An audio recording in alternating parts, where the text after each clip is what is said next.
Welcome to our weekly vlog on Unsung Heroes of the Bible. As I've been doing, this is the mug I'm using today.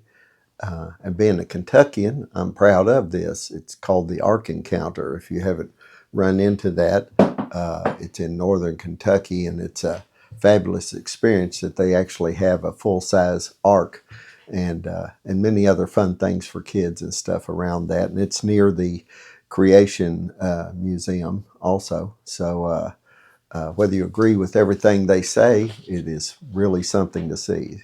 So plan to go there sometime. Well, today, our unsung hero, we're still in the Old Testament in Judges. And a friend of mine, Tony Porter, I don't know if he might see this or not, but I'm going to give him credit. When we were students at Clear Creek Bible College, he developed a sermon off of this guy, Ehud. And the title of his sermon is When Lefty Let Fatty Have It. Sounded like a story about the crime bosses in Chicago or something. But it's about the second judge of Israel in the book of Judges. We talk about unexpected people used to accomplish God's task, and Ehud was one of those. He's from a small tribe of Benjamin, yet he led to the freedom of the nation and peace for the nation of Israel when they cried out to God. He was God's answer.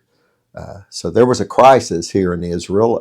Othniel, that we mentioned in the last vlog, the judge of Israel, had died. And as a result, then without that leadership, the Moabites under King Eglon, who was the fatty of the story, he was oppressing Israel, and it had lasted for 18 years. In Judges 3:12, it says, the Israelites again did evil in the eyes of the Lord, so the Lord gave Eglon, king of Moab, power over Israel. So this was a judgment of the Lord on them. Finally, the people woke up to what was going on, and they cried out to the Lord again for deliverance, and that's when Ehud of the tribe of Benjamin came into play.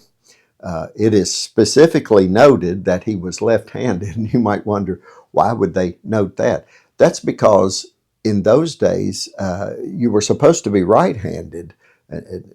That's been true of cultures across the world for ages, and they considered a left-handed person kind of weird, as it was. And so God uses this unlikely assassin to deliver Israel. Now, you got to understand that Eglon of the Moabites, they were doing terrible things to Israel. They were not a nice people, as it were. And sometimes it takes bad things happening to bad people to accomplish what needs to happen for peace. So Ehud was chosen, and he was chosen to bring tribute, essentially taxes, to the Moabite king. So this sets up the story. And he hid in his clothes a custom-made double-edged sword strapped to his right thigh, which was perfect for a right-handed man, and probably helped him sneak it in because they wouldn't expect a sword on the right side. They'd expect on the left side for a right-handed person, I guess. So in Judges 3:16, Ehud made a double-edged sword, and he strapped it to his right thigh under his clothing. So after delivering the tribute, Ehud returned alone and said, I have a secret message for you, O king. I won't get into it, but Ehud was in an innermost room, King James might say, covering his feet. In other words, he was going to the restroom. And so Ehud struck quickly and pulled the sword. He was so fat that it said that it lapped up over the sword and it stuck in him, and Ehud couldn't pull it back out. But he escaped, and he rallied Israel to have a victory over the Moabites, since their leader now was dead, and they won the victory. Now you might ask, why would an assassin be an unsung hero? Well, God used an unlikely person to accomplish what he intended to accomplish. What was seen as a weakness, being left-handed, God used as an advantage. Uh, he used it for stealth and surprise. And Ehud acted with courage and wisdom when the Lord called upon him to act. Killing that king in his private chamber took some strategy, took guts, took timing, but it inspired the nation of Israel that they could actually do something. Ehud's bold action caused Israel now to have peace. Now, hear this, to have peace for 80 years after this event. 80 years. That's the biggest period of rest mentioned in the book of Judges here. He accomplished more than all the rest of the judges. Some of them we hear more about. But what can we learn from Ehud?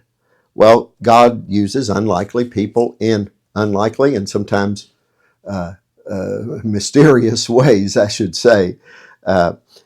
This left-handed guy from a small tribe of Benjamin, he didn't let any of that disqualify him. You might sometimes let the flaws that you have cause you to feel like you're disqualified, but God can use you. What others dismiss, God can empower with His Spirit and give us the courage to take risks and to do what He's asked us to do. Ehud didn't just pray for deliverance, he became the answer to deliverance. Ehud isn't a household name, but he really did cause the course of a nation to change. And he reminds us that the brave don't always look the part as we think they will look, and that God can use your uniqueness to defeat giants, as David, of course, later would do. Don't hide what makes you different. God might just want to use what makes you different to do great things. Well, God bless you. Have a good day.